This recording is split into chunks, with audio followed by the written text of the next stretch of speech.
You live in a brick house. You walk past brick walls every single day.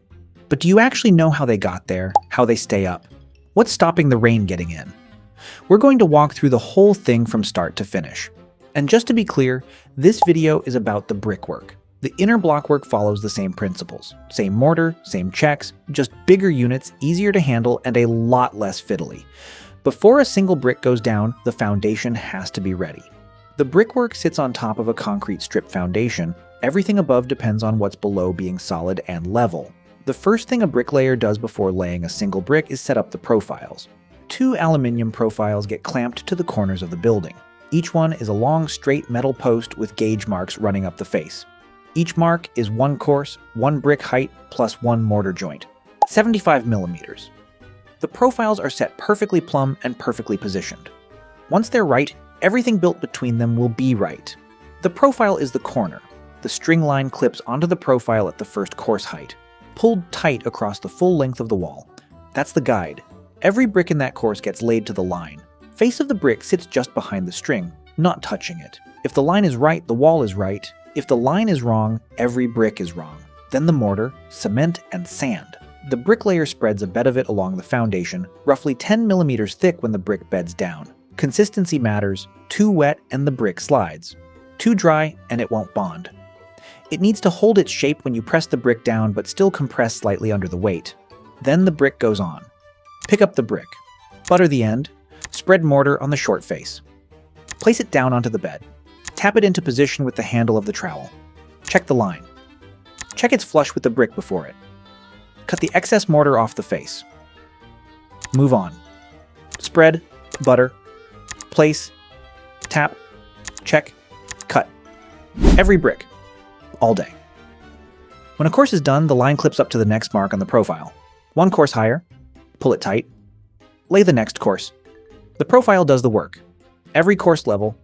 Every course at the right height, automatically. Now here's something most people don't know about the pattern. Look at any brick wall. Long bricks, short bricks, alternating, that's not decoration. The pattern is called a bond, and it's what makes the wall strong. The most common on modern houses is stretcher bond. Every brick laid lengthways, each course offset by half a brick from the one below. That offset is the lap. The lap means no 2 vertical joints line up above each other. If they did, there'd be a line of weakness running straight up the wall and it would crack along that line. Half a brick overlap is all it takes to make thousands of separate bricks behave like one solid structure. Above every window and door there's a gap in the brickwork. Bricks can't span a gap on their own, so a lintel goes in first. A steel beam or precast concrete unit that carries the load of the brickwork above it. The bricks sit on top as if the gap isn't there. Now, the wall you see on the outside is only half the story. Most modern houses have a cavity wall. 2 separate skins going up side by side with a gap between them. The outer skin is the facing bricks, the ones you see.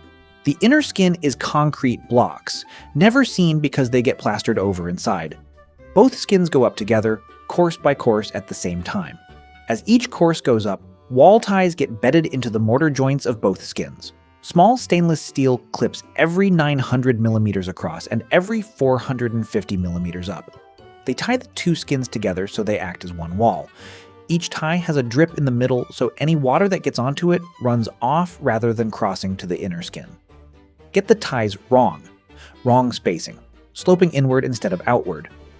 And over years the 2 skins start moving independently. Cracks appear. In serious cases, the outer skin pulls away from the building entirely. As the 2 skins go up, insulation boards go into the cavity. Rigid foam or mineral wool. Pushed tight against the inner leaf, held in place by the wall ties. The insulation fills the gap and keeps the heat in. Even if rain gets through the outer skin, and it does, the water runs down the inside face of the outer leaf and drips out through small gaps left at the bottom called weep holes. The insulation is designed to resist water. The cavity means moisture never reaches the inner skin. And at the very base of both skins, before the first course, there's a layer of waterproof material built into the mortar joint across the full width of the wall. That's the damp-proof course. It stops moisture from the ground wicking up through the brickwork and appearing as damp on your inside walls. So, the wall you're sitting next to right now.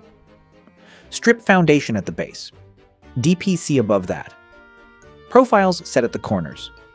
String line running between them course by course. 2 skins going up together.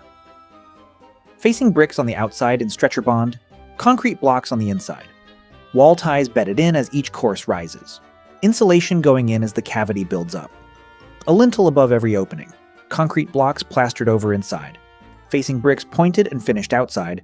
Every brick placed individually. Spread, butter, place, tap, check, cut. Line checked, gauge marked on the profile. Joints at 10 millimeters, courses at 75 millimeters. The wall you're sitting next to took a bricklayer most of the day to build. Now you know exactly what's in it.